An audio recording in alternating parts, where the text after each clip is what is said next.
You believe marriage is about finding happiness with another person, but what if I told you that marriage's real purpose is something more valuable than that?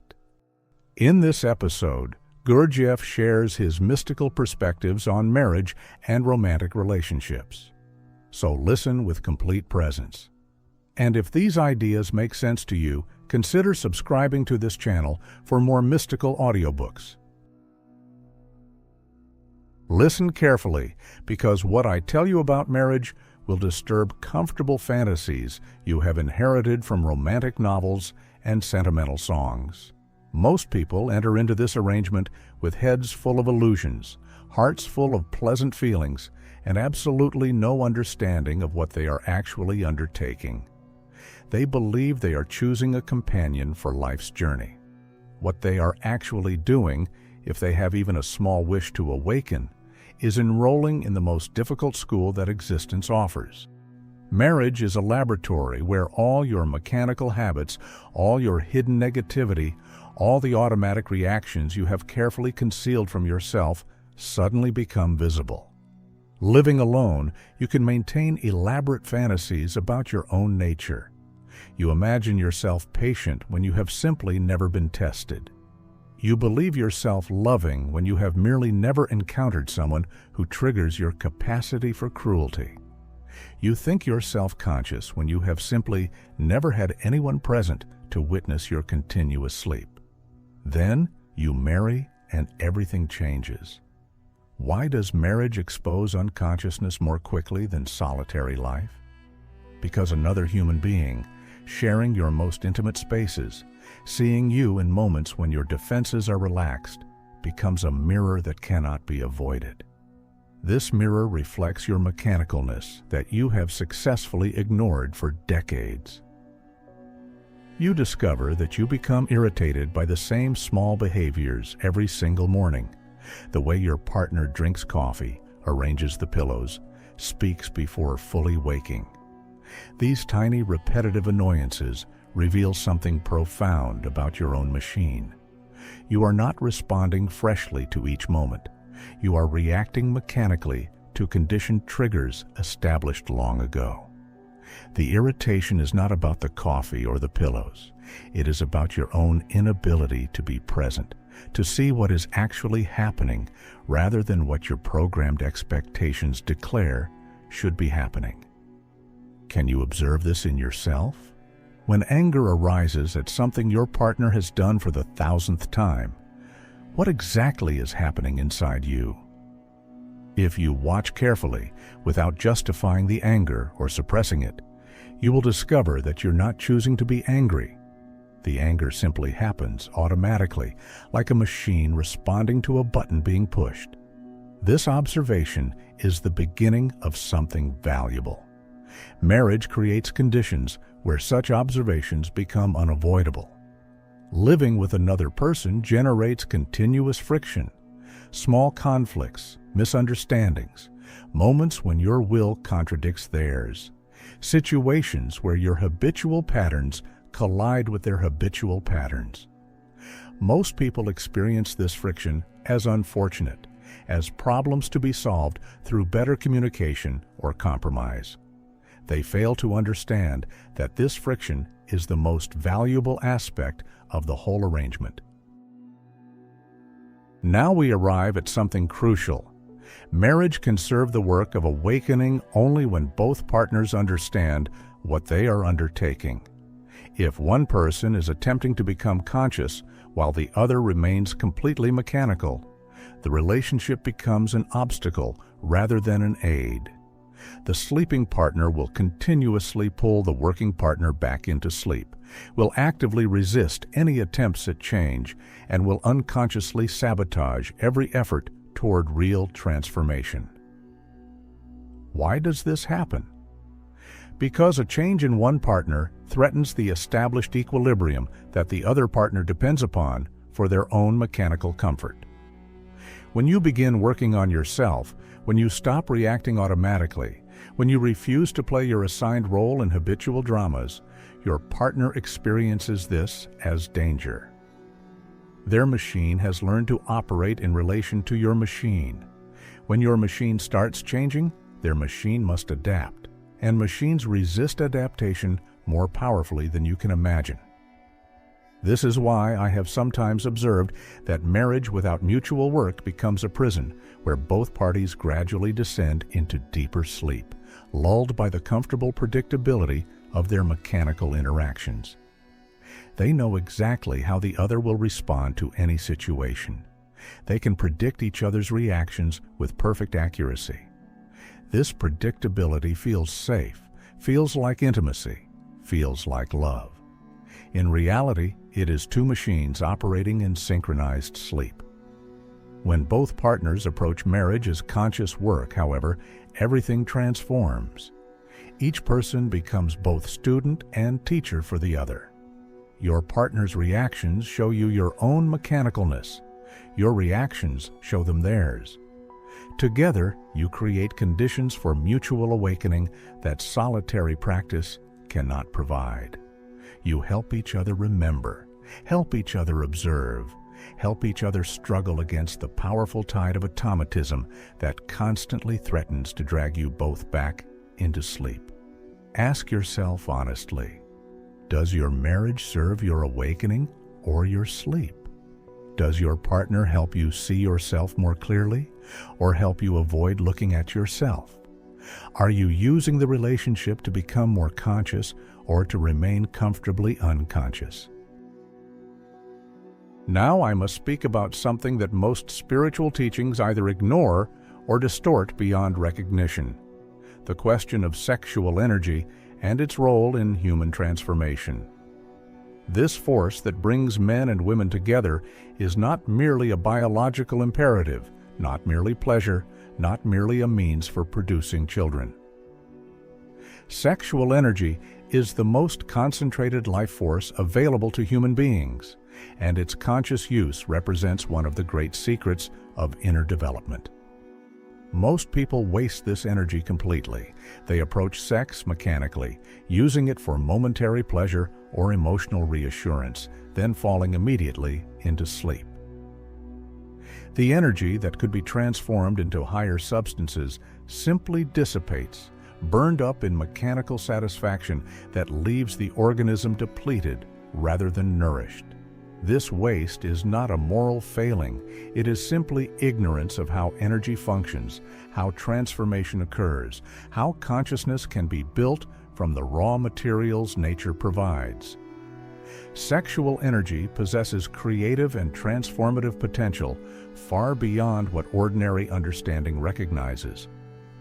In ancient schools, methods existed for conscious work with this force, techniques for allowing sexual energy to rise through the organism rather than being discharged downward, for transforming it into materials that can feed higher centers, for using the tremendous power of this force to build something permanent within yourself.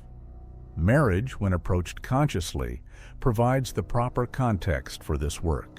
Two people committed to inner development can approach sexual relations as a sacred activity rather than mechanical gratification. They can learn to contain and circulate energy rather than dissipating it.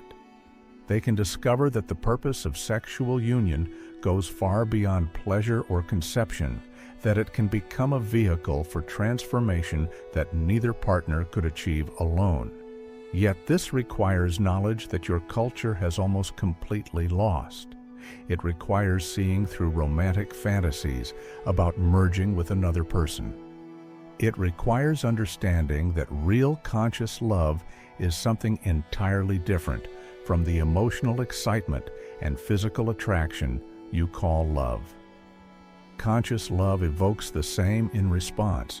When one partner brings presence and awareness to intimacy, the other naturally responds with their own presence and awareness. Emotional love evokes its opposite. The more desperately you cling, the more your partner withdraws.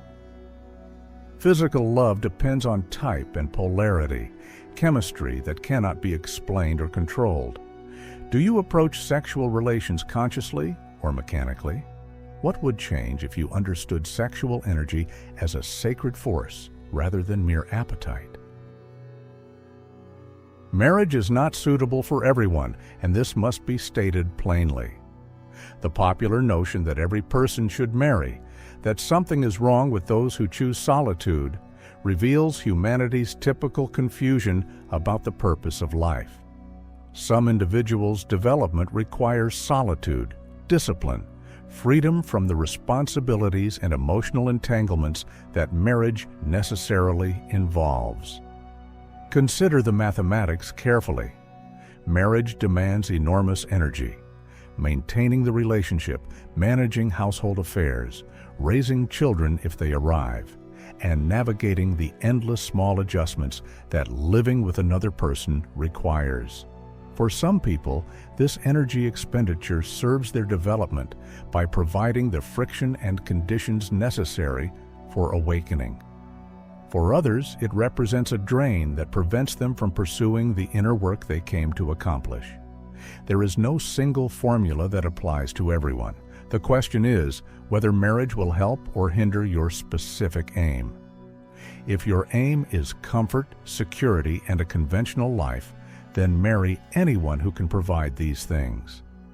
If your aim is consciousness, then examine carefully whether this particular relationship with this particular person will support or obstruct your work.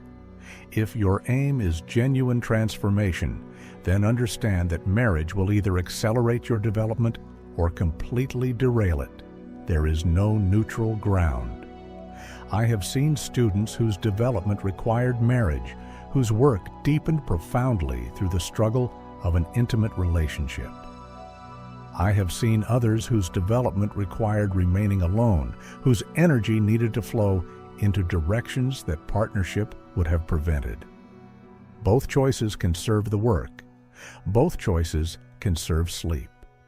The difference lies in consciousness of why you choose, in understanding what you are actually doing rather than following mechanical impulses and social expectations. What is your real aim? Does marriage serve this aim or distract from it? Can you answer honestly, or are you merely repeating what you think you should want? Sentimental illusions about romance represent one of the most powerful obstacles to real relationships between men and women. From childhood, your culture fills heads with fantasies about finding your soulmate, about love conquering all obstacles, about living happily ever after, once you meet the right person. These pleasant fictions have nothing to do with reality and everything to do with keeping people asleep. Romance, as your culture understands it, is primarily emotional intoxication, a temporary state of heightened feeling that brain chemistry produces when attraction and novelty combine. This state feels significant. It is intense because it disrupts your ordinary mechanical existence with powerful sensations. You mistake intensity for depth, mistake emotional excitement for genuine connection, and mistake the pleasure of being desired for the hard work of actually knowing another person. When the intoxication fades, as brain chemistry insists it must, you believe something has gone wrong. The relationship has failed. You chose the wrong partner. The magic is gone. You begin seeking the intoxication elsewhere, starting the cycle again, never understanding that you are chasing a drug rather than building something real. I tell you to forget romance. Forget the fantasies about perfect partners and eternal passion. These illusions prevent you from seeing the actual person standing before you, their strengths and weaknesses, their mechanical patterns, and occasional moments of genuine presence, their capacity to support your work or obstruct it. When you can see clearly, without the distorting lens of emotional projection, then something real becomes possible. This does not mean relationships must be cold or calculated. Real warmth exists. Genuine affection develops. Deep care emerges. When two people work consciously together over years of struggle and mutual support. This warmth has nothing to do with romance's intensity. It is quieter, more stable, more real. It grows from shared effort rather than chemical reaction, from knowledge rather than fantasy, from choosing to work together despite clearly seeing each other's flaws rather than pretending flaws do not exist.